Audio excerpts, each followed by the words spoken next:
Bonsoir chers élèves, aujourd'hui on va voir un autre exercice en chimie qui est basé sur la structure électronique de l'atome. On dit l'atome de calcium possède 20 électrons dans son nuage électronique et 20 neutrons dans son noyau. On demande de calculer son nombre de masses, on demande de représenter la structure électronique de ces atomes. On va commencer par calculons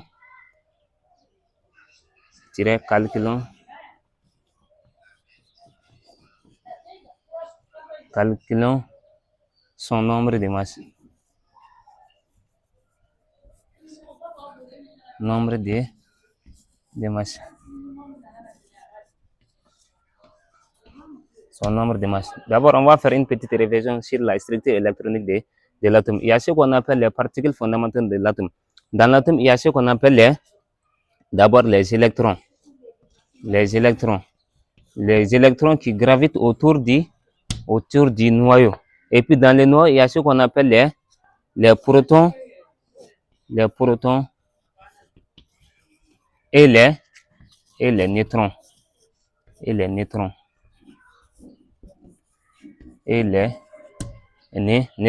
L'ensemble du proton et des neutrons, c'est ce qui nous donne nucléon. Maintenant, ici, on nous demande de calculer son nombre de masses. On vous a donné la formule dans les cours. On dit nombre de masses A égale à le nombre de protons Z plus N. Donc, on peut vous demander aussi de calculer le nombre de neutrons. Donc, quand on vous demande de calculer le nombre de neutrons, vous tirez dans la formule. N égale à A moins Z. C'est compris? Donc, nous, ici, on va essayer de calculer son nombre de masses.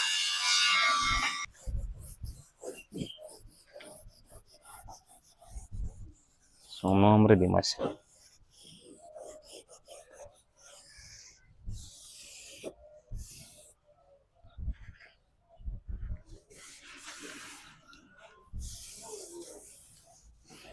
Le nombre de masses, ce n'est rien d'autre que A.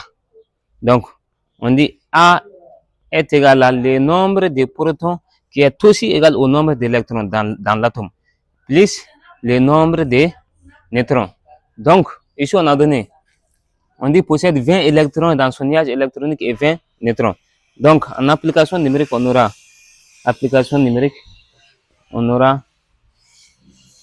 A est égal à Z, c'est le nombre de 20 plus neutrons. On dit 20 neutrons aussi, 20 plus 20 qui est égal à K40. Donc, le nombre de masses A est égal à K40. Ça, c'est le nombre de masses. Maintenant, encore, on nous a demandé de faire la représentation. Représentation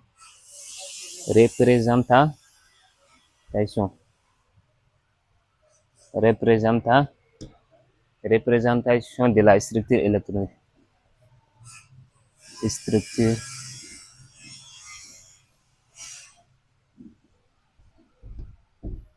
électronique.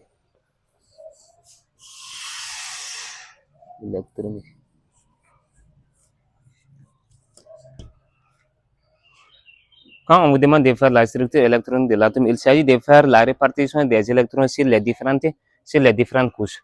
On vous a donné la formule. D'abord, l'atome est représenté par un noyau. Le noyau est au milieu.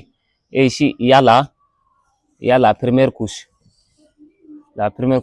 On vous a dit dans les cours, on dit la première couche peut prendre au maximum 2 n carrés. 2 électrons. La formule, c'est ça. 2 n carré. N, c'est le nombre de couches. Donc, si on est sur la première couche, on va remplacer n par 1. Et si on est sur la deuxième couche, on va remplacer n par 2, ainsi de suite. Donc, si on remplace n par 1, on aura des facteurs de 1 au carré. 1 au carré, c'est 1. Donc, 2 fois 1, 2. Donc, la première couche peut prendre au maximum des électrons. Donc, on va mettre les 2 électrons sur la première couche. Ici, c'est un peu mal fait. Je vais un peu descendre. La première couche. Le noyau. On dit la première couche peut prendre au maximum 2 électrons. On va placer les 2 électrons sur la première couche. Donc, on va aller à la deuxième couche.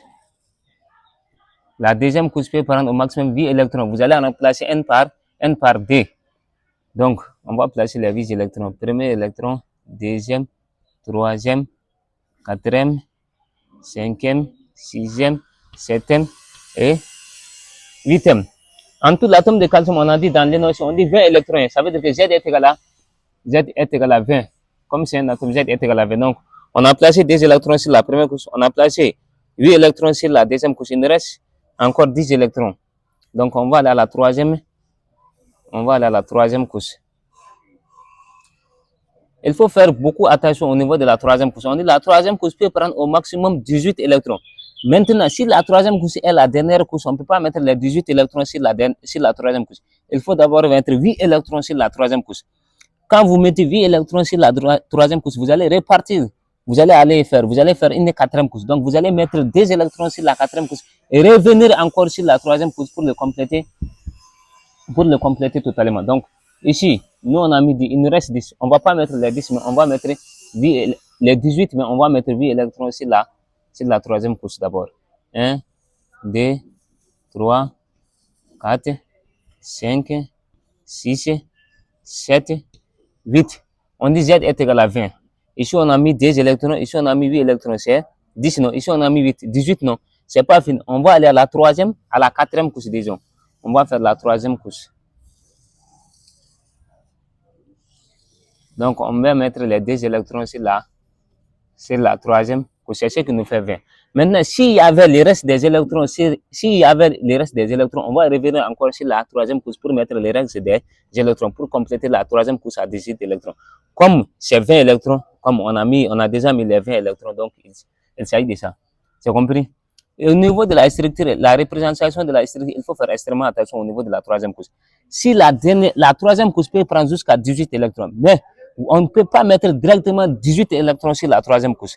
Quand vous faites les 2 premières, la première couche et la deuxième couche, et puis il y a des électrons qui restent, vous allez d'abord mettre 8 électrons sur la troisième couche.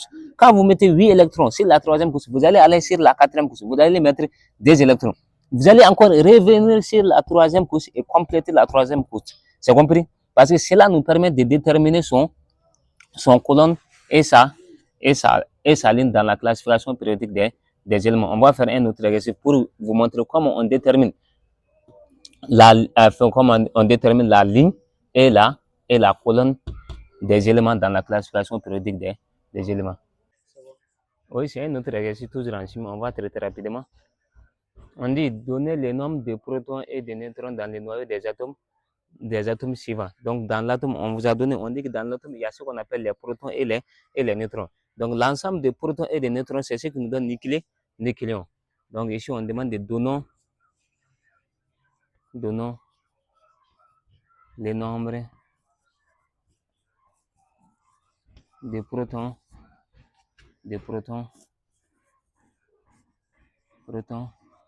et de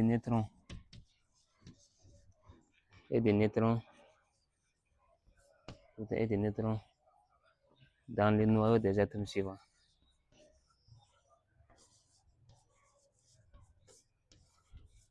Dans les noyaux des atomes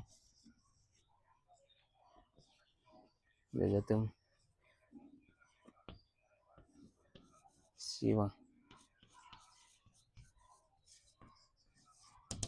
Donc, on va prendre O. O, c'est l'oxygène. Oxygène est égal à 8 et 16. Donc, dans le cours, on vous a dit l'atome est représenté sous forme de X comme ça. X.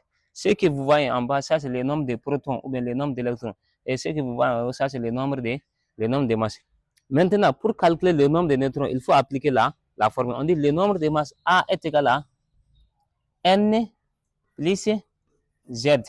Donc, quand vous voulez calculer le nombre de neutrons, vous tirez N dans la formule. N est égal à.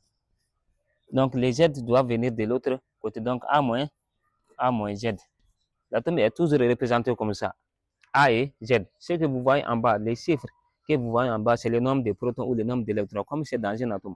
Donc, les chiffres que vous voyez en haut, c'est le nombre de masses. C'est cette formule qu'on va appliquer. Maintenant, pour chercher le nombre de protons, on n'a pas besoin de la formule. Donc, le nombre de protons, directement en observant l'atome, on peut donner directement le nombre de protons. Et regardez ici, le nombre de protons. O c'est 8 et C. Donc le nombre de protons Z est égal à, on peut directement dire que Z est égal à, Z est égal à 8. Maintenant, pour avoir, on dit le nombre de protons et le nombre de neutrons. Le nombre de protons, pour avoir le nombre de neutrons, on dit A égale à N plus Z. Donc, ce qui implique N est égal à A moins Z. Donc, en application numérique, A est égal à, N est égal à A. A c'est 16. 16 et Z c'est 8. 16 moins 8 qui nous donne 8.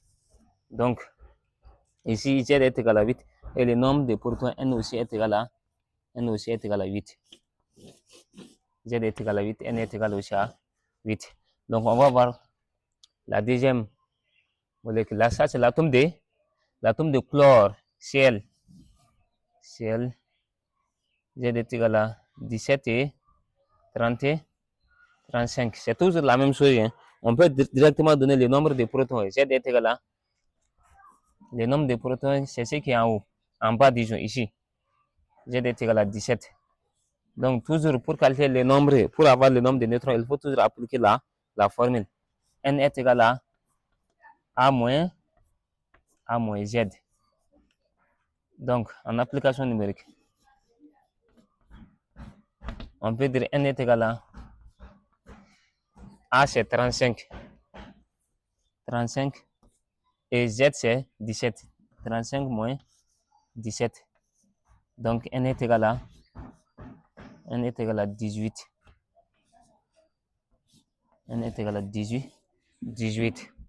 Donc, on va faire l'atome de Na, c'est les sodium. Vous savez comment on donne le nom de ces éléments. Donc,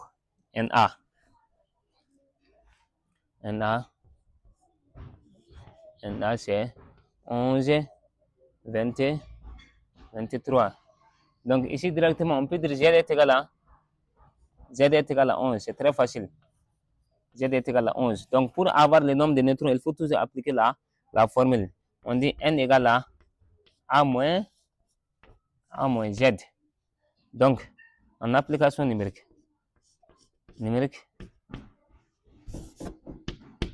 N est égal à A c'est 23. Ici, vous voyez ça, c'est 23. Hein. 23 moins 11, qui est égal à 12. Donc, N est égal à 12. Donc, c'est comme ça qu'on... Si on vous demande aussi de donner le nombre d'électrons, comme on est dans l'atome. Donc, dans un atome, le nombre de protons est aussi égal au nombre d'électrons. Ici, le nombre d'électrons est égal à 8. Ici, le nombre d'électrons est égal à 17. Et ici, le nombre d'électrons est égal à 11. C'est parce qu'on est dans l'atome. Si c'est dans un ion, le nombre d'électrons n'est pas égal au nombre de protons. Mais si c'est l'atome, le nombre de protons est aussi égal au nombre d'électrons. Donc, même si on vous demande de donner le nombre de masses A aussi c'est égal, ici c'est égal à 16. Comme ici, on ne nous a pas demandé. Donc, on a demandé les deux, le nombre de protons et le nombre de neutrons. Nous, on ne fait que donner les deux. Mais dans certaines questions, on peut vous demander de donner le nombre de protons, le nombre de neutrons, le nombre de masses et le nombre d'électrons. Donc, pour avoir le nombre de masses et le nombre de protons, vous n'avez pas besoin de faire le calcul. Le nombre de masses, c'est ce qui est en haut. Et le nombre de protons, c'est ce qui est en bas. Donc, A est égal à 16, Z est égal à 8. Maintenant, pour avoir le nombre de neutrons, vous appliquez directement la formule. C'est simple. Aujourd'hui, on va voir un autre exercice en chimie. On dit un élément occupe la 7e colonne et la 2e ligne de la classification périodique des éléments. On demande de trouver son numéro atomique et son nom. On va dire, trouvons son numéro atomique. Trouvons son numéro atomique.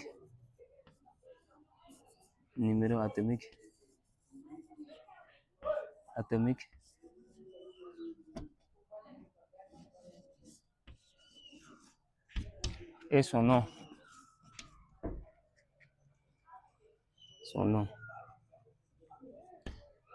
Le numéro atomique, c'est ce qu'on appelle le nombre de protons Z.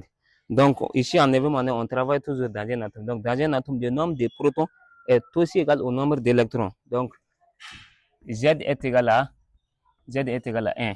Et disons. Donc, pour les ions, c'est différent. Parce qu'un ion, c'est un atome qui a perdu ou gagné un ou plusieurs électrons. Par exemple, O. O, c'est un atome. Ça, c'est l'atome d'oxygène. Maintenant, ça devient un ion quand il gagne OD. OD, ça veut dire qu'il a gagné des électrons. Ça devient un ion. Donc, comme en neuvième année, on travaille avec les atomes. Donc, dans un atome, le nombre de protons est aussi égal au nombre d'électrons. On demande de trouver son numéro atomique et son nom. D'abord, on dit un élément occupe la septième colonne et la deuxième de la classification périodique. Qu'est-ce qu'on vous a dit en classe? On dit quand vous faites la structure même électronique de l'atome, les électrons qui se trouvent sur la dernière couche représentent le nombre de colonnes. Et puis le nombre de couches représente le nombre de lignes. C'est ce qu'il faut retenir. Le nombre de colonnes représente le nombre des électrons qui se trouvent sur la dernière couche. Et le nombre de lignes représente le nombre de couches. Donc, ici, nous, on va faire la structure électronique d'un atome qui a 7 électrons sur la dernière couche et qui a des couches aussi. Donc, on va faire comme ça. D'abord, toujours, il faut commencer par les noyaux au milieu. Quand vous faites les noyaux, il faut faire la première couche. On dit la première couche, c'est la couche K. La première couche, on dit peut prendre au maximum des électrons. Donc, on va mettre des électrons sur la première couche. On va aller à la deuxième couche. On dit la deuxième couche peut prendre au maximum 8 électrons. Maintenant, l'énoncé nous dit septième colonne. Ça veut dire quoi? Ça veut dire que sur la dernière couche, on a 7 électrons sur la dernière couche. Donc, nous, on ne va pas mettre 8 électrons, mais on va mettre 7 électrons sur la dernière couche. 1, 2, 3, 4, 5, 6 et 7. Un électron célibataire. Donc, regardez, 1, 2, ça veut dire que l'électron se trouve sur la deuxième ligne. On dit le nombre de couches est égal au nombre de lignes. Et puis, si la dernière couche, 1, 2, 3, 4, 5, 6, 7. Ça veut dire que ça se trouve sur la septième colonne. Donc, on va compter le nombre des électrons qui se trouvent sur les deux couches. Sur la première couche, on a 2. Donc, 3, 4, 5, 6, 7, 8 et 9. Donc, le nombre de protons Z est égal à 9. Z est égal à 9. Donc, le reste, il faut regarder dans la classification périodique. Quel atome, dans la classification périodique, quel atome a son numéro atomique 9? Quand vous regardez bien le tableau, c'est le fluor. Le fluor qui est Z est égal à 9. C'est comme ça qu'il faut faire. Les ballons.